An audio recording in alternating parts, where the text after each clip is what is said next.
Hello friends, this is Akhilesh Tripathi and welcome to your favorite judiciary channel Target for IQ. Friends, today we are going to discuss about the MP Civil Judge examination. As we know that before one month before there was some notice regards MP Civil Judge, and after that we can say that मतलब कि बहुत जल्दी ही आपके सामने notification देखने को मिल जाएगा आपको एमपी सिविल जज का। एमपी सिविल जज के बारे में अगर इसका स्ट्रक्चर देखा जाए तो 150 नंबर की इसकी प्रारंभिक परीक्षा होती है, जिसमें से जो 110 मार्क्स का होता है वो आपका लॉ होता है और 40 मार्क्स का आपका होता है जो आपके तीन सेक्शन होते हैं जो 40 मार्क्स का होता है, जिसमें 20 मार्क्स का आपका जीएस आता है, जिसमें एमपी स्पेशल जीएस और आपके जो नॉर्मल जनरल नॉलेज की चीजें हैं वो आती हैं, वर्ल्ड से रिलेटेड कुछ जो इंफॉर्मेशन अवेयरनेस है वो पूछा जाता है, प्लस करंट अफेयर्स पूछा जाता है। और बाकी 10 नंबर के आपके कंप्यूटर नॉलेज होते हैं, जिसमें बेसिक्स कंप्यूटर के जनरेशन, कंप्यूटर के प्रकार, कंप्यूटर की टेक्नोलॉजी, टर्मिनोलॉजी, वो सारी चीजें पूछी जाती हैं। प्लस 10 नंबर की इंग्लिश पूछी जाती है, जिसमें इंग्लिश ग्रामर हो गया, आपका टेंसेस हो गए, नरेशन हो गया, आपका पार्ट्स ऑफ स्पीच हो गया, और आपके आर्टिकल्स हो गए, सेंटेंसेस हो गए, वर्ड्स हो गए, एंटोनिम्स सिनोनिम्स हो गए या लीगल फ्रेजेस हो गए, ये सारी चीजें आपकी पूछी जाती है। उसके बाद अगर आपका देखा जाए तो 110 मार्क्स में आपका लॉ आता है, और ये इस लॉ को हम 3 पार्ट में डिवाइड करते हैं। 3 पार्ट का मतलब ये है कि 2 लॉ तो आपके एमपी से रिलेटेड होता है, एक एमपी लैंड रेवेन्यू होता है और एक होता है एमपी एकोमेंडेशन एक्ट। साथियों, जो आपका एमपी लैंड रेवेन्यू एक्ट है वो आता है 5 नंबर का, जो एमपी एकोमेंडेशन एक्ट है वो लगभग 4 नंबर का आता है, तो ये 9 नंबर का आपका आता है जो एमपी स्पेशल है। अब 110 में आपके 9 नंबर अगर और घट जाए तो बाकी आपको बचता है 101 नंबर, 101 मार्क्स।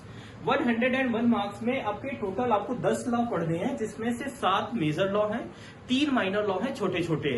अगर मेजर लॉ और माइनर लॉ की बात किया जाए तो इसमें आपका अगर देखा जाए तो सबसे पहले है आपका कॉन्स्टिट्यूशन ऑफ इंडिया, जो 10 नंबर का आता है।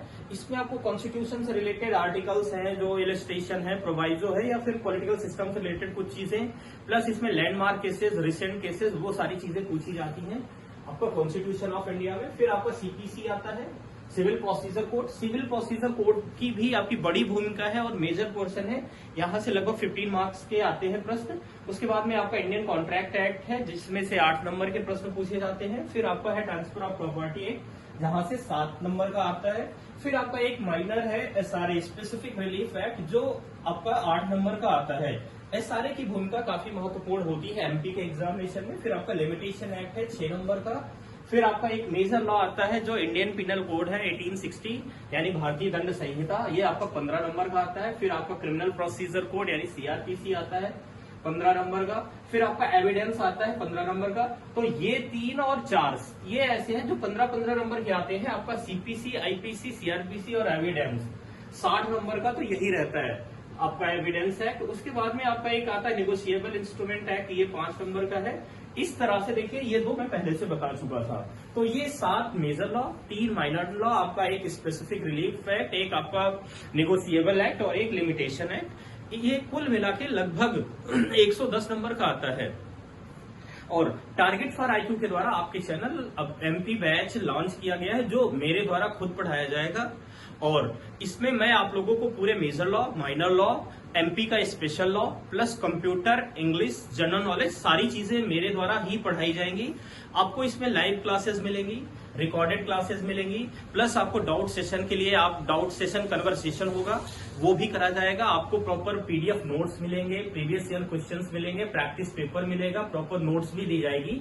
लगभग एक तरह से पूरी चीजें आपको अवेलेबल कराई जाएंगी, और इस माध्यम से आपकी तैयारी की जाएगी कि आगे आने वाले एग्जाम में न केवल एमपी एग्जाम के लिए, बल्कि अगर जुडिशरी से रिलेटेड अगर आप और भी कोई एग्जाम देना चाहते हैं तो आप अगर ये 2 एमपी स्पेशल हटा दीजिए, तो उसके अलावा ये बाकी इन्हीं 10 जो लॉ हैं, इन्हीं के इर्द गिर्द सारे एग्जामिनेशन, सारी परीक्षाएं घूमती रहती हैं। तो इस लेवल पे तैयारी की जाएगी कि कैसे बेयर एक्ट के थ्रू कैसे पढ़ा जाता है। बेयर एक्ट प्लस आपकी जो नोट्स होती है उसमें एक बैलेंस बना के आप लोगों की प्रिपरेशन करवाई जाएगी। तो बैचेस आपके स्टार्ट हो गए हैं। अभी आपका आईपीसी से बैच में शुरुआत की जा रही है। जो कोई भी साथी जो एमपी को लेके सीरियस है या एमपी से मिलते जुलते एग्जाम है, आपके छत्तीसगढ़ हो गया, झारखंड हो गया, बिहार हो गया, उनसे रिलेटेड अगर आप लॉ की तैयारी और जीएस की तैयारी करना चाहते हैं तो एक ही बैच में आपको कंप्लीट इंफॉर्मेशन मिलेगी। और सबसे बड़ी चीज की आपकी इंग्लिश, कोई भी ऐसा एग्जामिनेशन नहीं है जिसमें इंग्लिश के बिना आपकी परीक्षा होती हो। इंग्लिश तो आपको क्वालिफाई करना ही रहता है हर एग्जाम में। तो आपको इंग्लिश का भी बैच आपको इसी में मिलेगा। उसके लिए आपको कोई अलग से फीस देने की जरूरत नहीं है या किसी अलग बैच के लिए आपको एनरोलमेंट की जरूरत नहीं होगी। सारी चीजें पढ़ाई जाएंगी। और इंग्लिश में सबसे बड़ी चीज होती है कि जो आप इंग्लिश पढ़ रहे हो वो जुडिशरी के लिए पढ़ रहे हो या किसी अदर एग्जाम के लिए पढ़ रहे हो, तो इसमें भी आपको रहेगा कि ये सारी चीजें प्रॉपर इंग्लिश वही बताई जाएगी जो आपके जुडिशरी के एग्जामिनेशन में आती है। तो बैचेस आप लोगों का स्टार्ट हो गया है। अगर आप में से कोई भी साथी एडमिशन लेना चाहते हैं तो वो हमारे ऑफिस का दिया हुआ नंबर है 7500110314। इस नंबर पे आपको कांटेक्ट करके इंफॉर्मेशन ले सकते हैं बैच से रिलेटेड कोई भी चीज। और अगर आप डेमो चाहते हैं तो इसका डेमो भी अवेलेबल है आपका। हमारा जो टारगेट फॉर आईक्यू का ऑफिशियल ऐप है उसके डेमो सेक्शन में जाके आप लोग डेमो भी देख सकते हैं। ठीक है, तो आप लोग इसमें अगर एडमिशन तैयारी अपनी शुरू करना चाहते हैं या फिर आप तैयारी पहले से कर रहे हैं, अपनी तैयारी ब्रशअप करना चाहते हैं, तो आप जल्दी से आप अपना एडमिशन ले सकते हैं और अपना जो है अपनी सीट रिजर्व करा सकते हैं। इस वीडियो में इतना ही, फिर मैं मिलता हूं किसी नए वीडियो में। Thank you very much.